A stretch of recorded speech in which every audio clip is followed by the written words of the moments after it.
It is 7:45 p.m. on the East Coast of the United States of America, right now. And I need you to stop whatever you are doing and listen to me very carefully for the next few minutes. Because what I am about to tell you is not a prediction. It is not an opinion. It is a mathematical event that is already in motion, and you have less than 2 hours to understand what is happening before the rest of the world catches up to what the smart money already knows. Tonight, the President of the United States is going to walk into that chamber and either light the fuse or cut the wire. And every single institutional trader, every sovereign wealth desk, every central bank outside of Washington is already positioned for one outcome, not the other. One. And that outcome is the one that sends silver, from where it closed today, straight through the $100 psychological barrier like it is not even there. I am going to explain exactly how that happens. I am going to give you the mechanism, the actual transmission system, the step-by-step macroeconomic chain reaction that takes us from tonight's speech to triple-digit silver. But first, I need you to understand something about what happened in the markets today, because if you missed it, you missed the most important signal Wall Street has sent since March of 2023. The volatility index did not tick up today. It did not drift higher. It exploded. A 340% spike in the final trading hour. That is not normal volatility. That is not algorithmic noise. That is institutional panic hedging. That is the largest asset managers on the planet buying protection, because they know that the 15% blanket tariff the president announced this morning is not a negotiating tactic. It is not a bluff. It is the single largest inflationary shock this economy has absorbed since the oil embargo of 1973, and they are terrified of what happens next. This is OG John here, and I want to be direct with you tonight, because the establishment media is already preparing its narrative.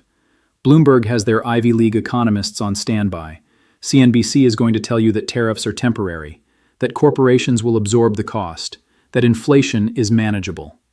These are the exact same people who told you in 2021 that inflation would never exceed 3%, and then it hit 9.1% in June of 2022, and destroyed an entire generation's ability to buy a home, to save for retirement, to build any kind of financial security at all. They lied then. They are lying now, and I am done being polite about it. So let me give you the mechanism. Let me show you exactly how a 15% tariff on all imported goods mathematically guarantees a move to $100 silver before the summer. Because if you do not understand how this transmission works, you are going to be sitting on the sidelines in 6 weeks wondering why silver is at $115. And you are still holding a savings account that is getting cremated in real time. The United States imports approximately $3.2 trillion worth of goods every single year. That is the 2025 Census Bureau number. Verify it yourself. When you apply a 15% tariff to $3.2 trillion, you are not creating a trade policy. You are creating $480 billion in new consumer costs. You are adding $480 billion directly onto the price of every phone, every car, every pharmaceutical, every piece of clothing, every food product that crosses a border into this country. Divide that by 340 million Americans, and you get $1,411 in additional annual costs per person. But that math assumes the pain is evenly distributed. It is not. The bottom 60% of earners, the people who spend nearly all of their income on goods and services, are going to see their cost of living detonate by 10 to 15% in the next 6 months. The top 10%, the people who own assets, who own real estate, who own physical silver and gold, are going to watch their net worth climb.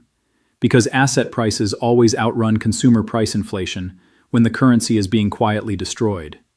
That is the hidden crime. The tariff is not a trade policy, it is a wealth transfer. And the only way you survive it is by holding the assets that no panicking government can print into worthlessness. And that brings us to Jerome Powell, because this is where the trap slams completely shut. Powell cannot raise rates to fight this new wave of tariff-driven inflation. He is paralyzed. He is trapped between a collapsing currency and a regional banking system that is still on life support from 2023. When Silicon Valley Bank went down, when Signature collapsed, when First Republic imploded, the Fed had to inject $300 billion through the Bank Term Funding Program just to stop the contagion from spreading. That program officially ended. But the repo markets are telling a very different story. The overnight lending operations never really stopped. The balance sheets are still underwater. If Powell raises rates to fight inflation, he collapses the same banks he spent $300 billion to save. If he does nothing, the dollar loses purchasing power, real interest rates go negative, and negative real rates are rocket fuel for silver and gold, because they destroy the entire logic of holding any yield-bearing asset. This is not theory. This is the 1970s playbook, being run again, on a debt load of $36 trillion instead of $400 billion. Nixon closed the gold window in 1971. The oil embargo hit in 1973. The Fed blinked every time they tried to raise rates because the recession risk was too high. Inflation ran above 10% for nearly a decade, and silver went from $1.50 in 1971 to $50 in January of 1980. That is a 3,233% return. We are now in that exact same trap, except the debt is 90 times larger, and the Fed has already used its emergency tools once. That is why silver broke through the $86 resistance level yesterday. That is why every sovereign wealth fund, every central bank that is not the Federal Reserve, is aggressively accumulating physical metal right now. They know the Fed is cornered. They know inflation is about to go parabolic. And they know $100 silver is not a hope. It is a mathematical destination. Now let me tell you what happens tonight during the speech, because the global chessboard is already in motion. And most Americans have absolutely no idea they are about to get blindsided by the Asian markets while they are sitting on their couch watching political theater. The State of the Union starts at 9 p.m. Eastern. That is 10 a.m. Thursday morning in Shanghai. That is 11 a.m. in Tokyo. The Asian trading desks are fully operational, and they are watching every single word out of that microphone, with their hands on the buy button for physical silver. If the president attacks Chinese trade policy tonight, if he threatens additional tariffs on semiconductors or rare earth minerals, Beijing is not going to respond with a press release. They are going to respond with their wallets. The Shanghai Gold Exchange is going to see a surge in physical silver demand that the COMEX paper market in New York is completely unprepared to absorb. And here is why that matters. The COMEX is a paper casino. JP Morgan and HSBC sell futures contracts representing 100 times more silver than they actually hold in their vaults. It is a price suppression machine. The Shanghai Gold Exchange is a physical delivery market. When you buy silver there, you are buying real metal that real people take real possession of. And right now, the premium on physical silver in Shanghai is $4.50 per ounce above the COMEX spot price. That is a 5.2% premium. That is the physical market screaming that the paper price in New York is a fiction. When the Asian bid hits tonight, when sovereign funds in Singapore and Abu Dhabi start rotating out of U.S. treasuries and into hard assets, that paper suppression system gets overwhelmed, and the price goes vertical. The COMEX commercials are currently short 280 million ounces of silver. Registered vault inventory sits at 42 million ounces. That is a 6.6 to 1 short ratio.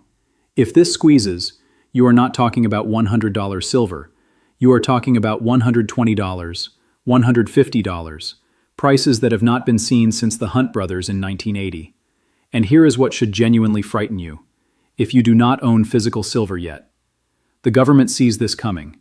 Go back and read Executive Order 6102 from April of 1933. Roosevelt confiscated private gold because the government needed to devalue the dollar, and they could not do it while citizens held an inflation hedge. They forced Americans to sell their gold at $20.67 per ounce, and immediately revalued it to $35, a 69% overnight devaluation. The people who complied lost 40% of their purchasing power. The people who held on became quietly wealthy.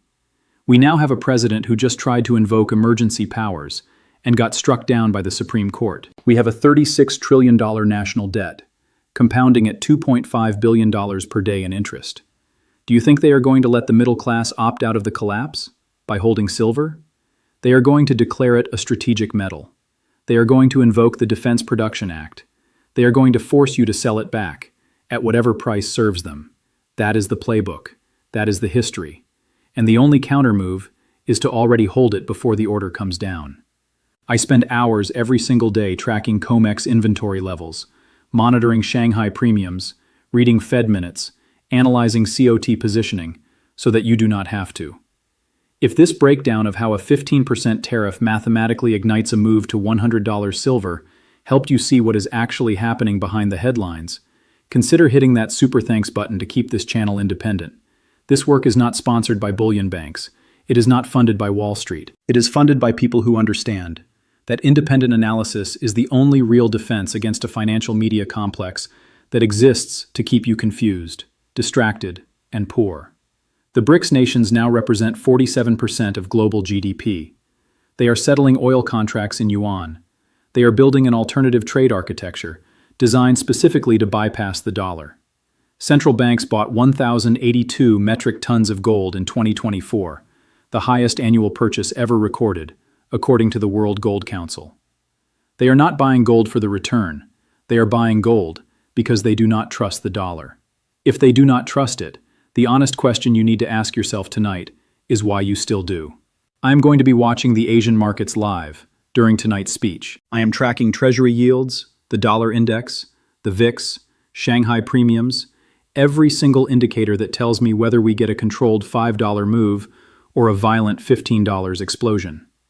Subscribe with the bell notification on right now, because if silver breaks $90 resistance while the COMEX is closed, I am posting an emergency update, and you need to see it before the New York Open. If you want my full portfolio breakdown, the exact weighting strategy I am using to position for $100 and beyond, the complete COMEX short analysis and Basel III deep dive, click the join button and become an OG John insider tonight. That research goes live the moment the Asian markets open, and it is members only, because some of what I am about to show you cannot be said in a public video without consequences. The tariffs are the spark. The Fed's paralysis is the fuel. The Asian markets tonight are the accelerant, and the speech is the match. You have 1 hour and 45 minutes. The only question left is whether you are going to be positioned when this ignites, or whether you are going to be watching from the outside wondering how everyone else saw it coming. The clock is already running.